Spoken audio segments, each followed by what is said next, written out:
이제 세 번째 살펴볼 경기는 미네소타 바이킹스와 뉴올리언스 세인츠 맞대결이 되겠습니다. 이 경기는 사실 이제 2년 전이죠. 미네아폴리스 미라클의 리매치가 되겠는데 그렇죠. 이 경기의 일단 중계진을 먼저 살펴드리면 Thursday Night Football의 중계진, 그러니까 이제 팍스의 넘버원 크루가 되겠어요. 조버, 또 좋아하시는 트로이 에이크먼, 우리 트로이. 네.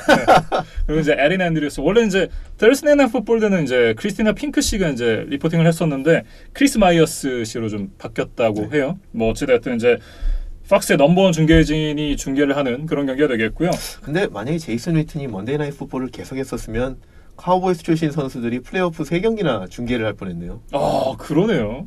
참 플레이오프 팀으로서 진출은 못하고 해설만 하고 있네요. 뼈 때리시네요. 속상하네요. 네. 뭐 어쨌든 이제 바이킹스와 세인츠의 맞대결이 되겠습니다. 2년 전에는 세인츠가 이제 미라클을 얻어맞으면서 경기를 내주긴 했었습니다만 올 시즌 이 바이킹스에게 세인츠는 너무 강한 상대가 아닌가 이런 생각이 일단 좀 들고요. 특히나 저는 이제 커크 커즌스에 대해서 가장 먼저 평가를 했을 때가 언제였냐면 좋게 평가요?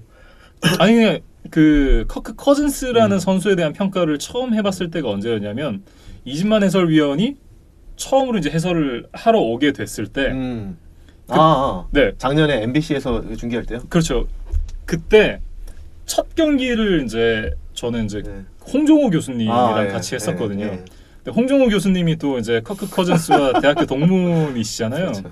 그때 이제 홍종호 교수님이 커크 커즌스를 굉장히 이제 그 좀 높게 평가를 하셨었는데 죄송하지만 제가 그걸 너무 깎아냈나요? 아니 제가 그때 이제 교수님께 드렸던 말씀이 죄송하지만 제가 보는 커크 커즌스는 딱 플레이오프까지 내려갈 수 있는 선수지 슈퍼볼을 우승할 수 있는 선수는 아니다. 절대 아니다. 라는 말씀을 드렸었는데 그 말씀을 여기서 다시 한번 드리고 싶습니다. 커크 커즌스는 슈퍼볼까지는 좀 아닌 것 같아요. 네, 어찌됐든 이제 플레이오프까지는 잘 끌고 왔는데 너무 강한 상대를 만났습니다. 세인츠라는. 그렇죠. 근데 이제 슈퍼볼 우승한 팀들 중에 역사적으로 지금까지 이제 올해 이제 54번째 슈퍼볼이 되는 건데 그동안 이제 슈퍼볼을 우승할 만한 쿼터백을 다 가지고 있었냐? 네. 그거는 아니거든요. 그러니까 대표적으로 이렇게 쿼터백이 약한데 우승한 팀으로 이제 두 팀이 뽑히는데 2000년도 볼티모어 레이븐스. 그때 이제 레이븐스는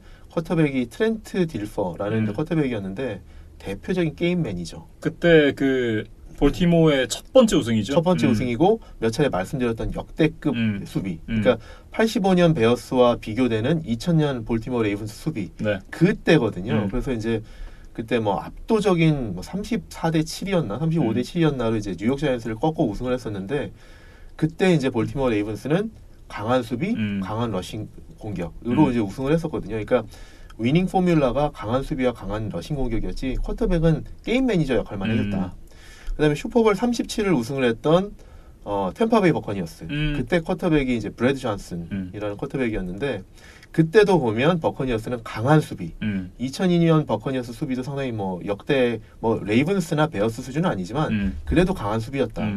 뭐 유명한 템파2 디펜스를 만들었던 그 버커니어스 디펜스고 그때도 사실 쿼터백은 브래드 존슨이라는 게임 매니저 정도의 쿼터백이 있었기 때문에 사실 커크 커즌스를 바이킹스가 영입한 거는 우리도 수비가 강하고 데일빈 쿡이라는 좋은 러싱을 해주는 러닝백이 있기 때문에 쿼터백이 게임 매니저 그리고 이따금씩 플레이 액션 패스를 해줄 수 있다 그러면 우리 리시버들도 좋으니까 우리는 쿼터백 때문에 지진 않을 거고 우리가 그 쿼터백 때문에 슈퍼볼을 우승 못하는 일은 없을 것 같다라는 생각을 하지 않았을까 싶어요. 네.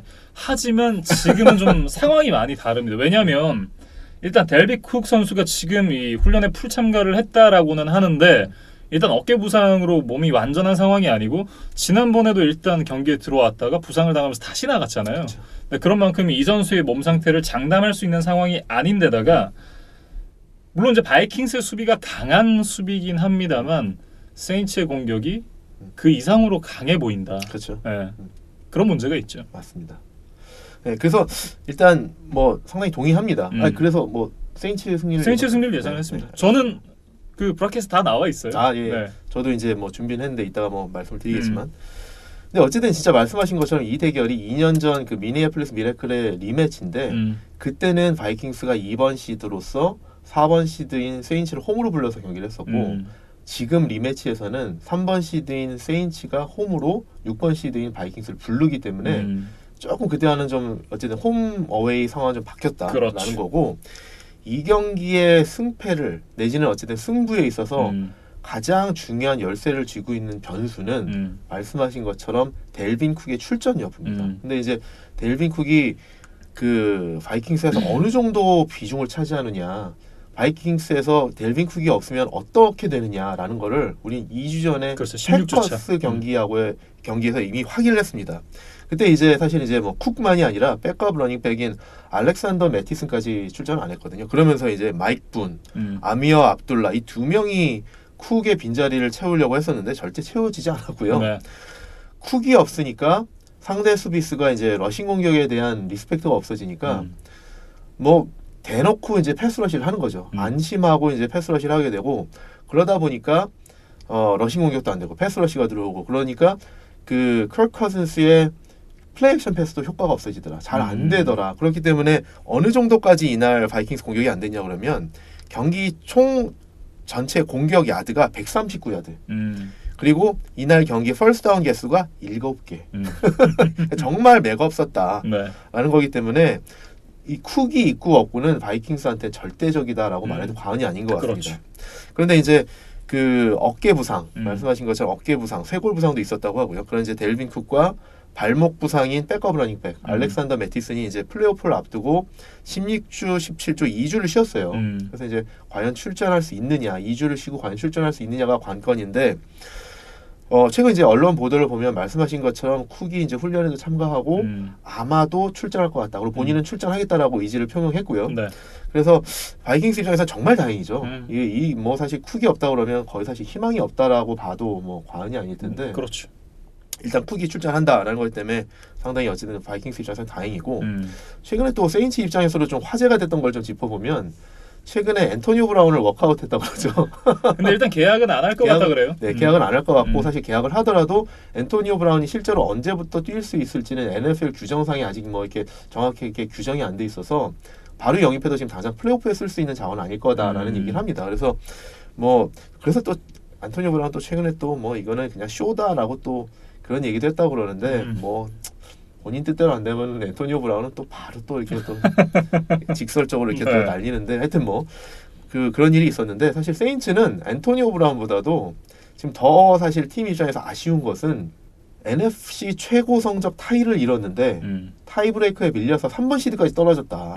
그래서 한 라운드를 더 경기를 해야 된다는 게 사실 더 아쉬운 거죠. 그렇죠. 그런 게 사실 제일 아쉬운데 어쨌든 뭐 이런 어떤 배경을 바탕으로 해서 이제 두 팀의 어쨌든 그 매치업을 좀 보면 일단 쿡이 버티고 있는 바이킹스의 러싱 공격 대 그리고 바이킹스의 공격 대 리그 4위의 강력한 그 세인츠의 러싱 디펜스의 매치업이 상당히 중요합니다. 근데 세인츠가 진짜 4위라는 게 뭐 나머지 6위, 7위, 8위 이 정도 좀 차이가 나는 게 세인츠는 경기당 91야드까지밖에 허용을 안 하거든요.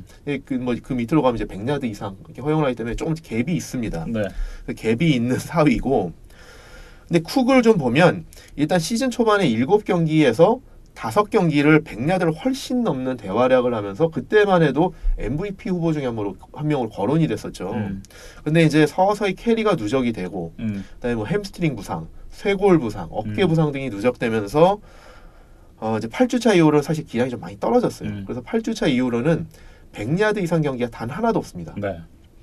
그리고 또 이제 러싱만이 아니라 사실 그 상당히 이제 리시빙 공격도 잘해줬었는데 경기당 뭐 7, 80야드 이상 러싱 해준 경기도 상당히 많았거든요. 11주차 브론코스 경기부터는 리시빙도 제일 잘해준 게 35야드입니다. 그러니까 러싱과 리시빙이 시즌 초반 데뷔했을 때 부상이 생기고 캐리가 누적이 되면서 피로도가 쌓이고 그러면서 현저히 좀 떨어지고 있는 상황인데 대표적으로 올 시즌에 이제 델빈 쿡이 탑 10 러싱 디펜스를 3번을 상대했었거든요. 근데 이제 시즌 초반에 3주차에 이제 그때는 이제 체력이 강할 때죠.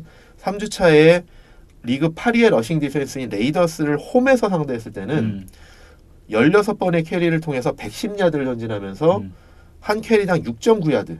상당히 좋은 활약을 펼쳤었어요. 근데 그 이후에 좀 시즌 후반부로 갈수록 리그 9위의 러싱 디펜스인 베어스를 상대하면서 원정에서 14캐리 35야드. 그러니까 캐리당 2.5야드로 묶였었고, 그다음에 리그 3위의 강력한 이글스의 러싱 디펜스를 상대를 했을 때는 16캐리에 41야드.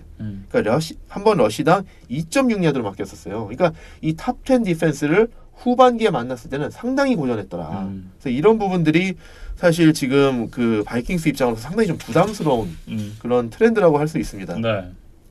근데 그래서 이제 이거를 보면서 제가 이제 잠깐 좀 말씀드리고 싶은 거는 이런 것들 때문에 사실 이제 좀 이 경기가 조금 무관할 수 있지만 이런 것들 때문에 사실 팀들이 러닝백들한테 고액의 연봉을 주길 꺼려하는 겁니다. 그러니까 사실 델빈 쿡이라고 하면 리그 정상급의 러닝백이고 뭐 부인할 수 없고요. 올해 뭐 정말 좋은 활약을 펼쳐줬고 바이킹스 입장에서는 공격이 핵심인 건 부인할 수 없거든요.